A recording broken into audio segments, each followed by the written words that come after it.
आता फुलक्याचा कलर बघा, किती पांढरा शुभ्र झालेला आहे आणि किती मऊसूत असं झालेलं आहे. अगदी आपल्या ओठाने तुटेल असं इतका मऊसूत झालेला आहे फुलका. तुम्हाला माहिती आहे का, फक्त 1 रुपयाचा पदार्थ तुमच्या हाडांची झीज भरून काढेल, हाडांना बळकटी येईल, तसेच स्नायू मजबूत होतील. तर मग कोणता पदार्थ आहे हा, हे पाहण्यासाठी हा व्हिडिओ संपूर्ण बघा. चला तर मग सुरुवात करूया. नमस्कार मंडळी, तुमचे खूप खूप स्वागत आहे आपल्या घरामध्ये. सुरुवात करूया. हे गव्हाचं पीठ घेतलेलं आहे. आपण नेहमी पोळ्या करतो तेच पीठ आहे ते. आता मी तुम्हाला जे बोलत होते पदार्थ, तो हा चुना आहे. अगदी कणभर घ्यायचा, जास्त घेतला तर तोंड असं भासतं आणि अगदी कणभर घ्यायचा.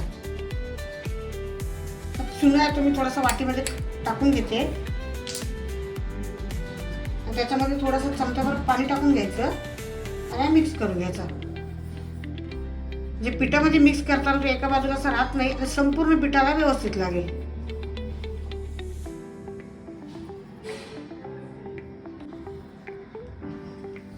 चुन्याचं पाणी आता आपलं तयार झालेलं आहे. आता तुम्ही त्या पिठामध्ये मीठ टाकत असाल तर टाकले तरी चालेल.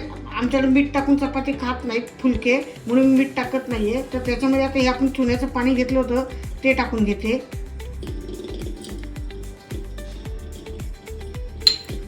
संपूर्ण असं पिठाला चोळून घ्यायचं. आता थोडं थोडं पाणी टाकून पीठ मळून घेते.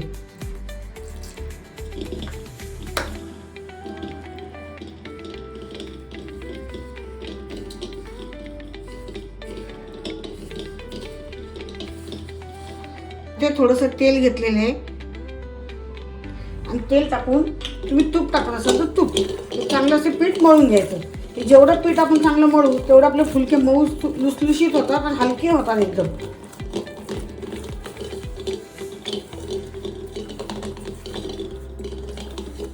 तर मी आता गोळे करून घेते आणि आपण फुलके लाटायला सुरुवात करूया.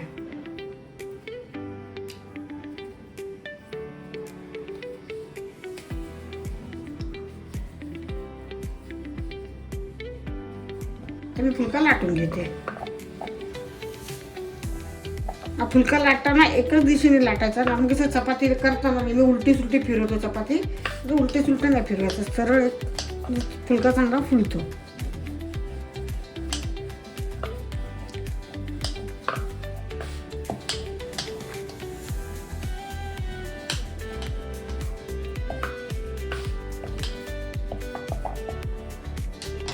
फुलकाच आपला लाटून झालेलं आहे. एकदम पातळ पण नाही, एकदम जाड पण नाही. असं तुम्हाला ह्याच्याशी थोडं मोठा करायचा असेल तर करू शकता. आमच्याकडे एवढे छोटे छोटे करतात म्हणून छोटे केले मी.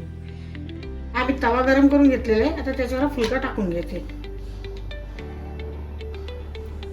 तर बघा, हे फुलका करताना असे थोडे थोडे डॉट डॉट दिसल्यावरती की तो उलटा करून घ्यायचा.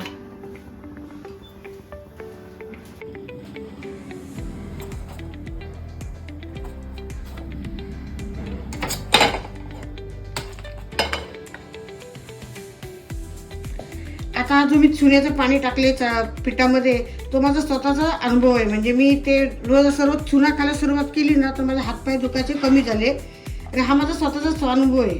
असं नाही आहे की मी काही सांगते चुन्याबद्दल. आपला दुसरा फुलका तयार आहे.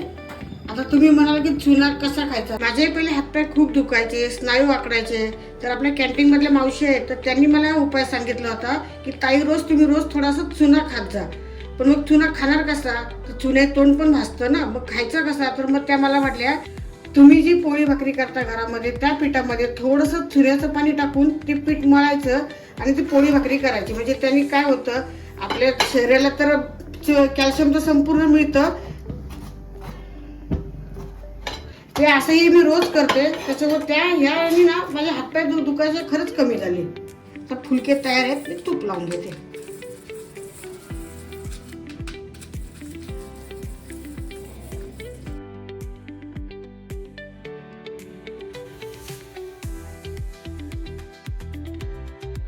आता फुलक्याचा कलर बघा, किती पांढरा शुभ्र झालेला आहे, किती मऊसूत असं झालेलं आहे.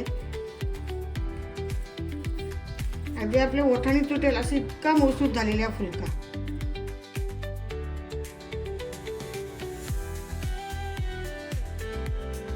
कसे वाटले हे गरमागरम फुलके? पण चुना तर असा रोज खात नाही. मग ही आयडिया कशी वाटली ती कमेंटमध्ये सांगा. तुमचा अनुभव माझ्याबरोबर शेअर करा. अशा नवनवीन रेसिपी पाहण्यासाठी आपल्या चॅनलला सबस्क्राईब करा. धन्यवाद. जय श्री कृष्ण.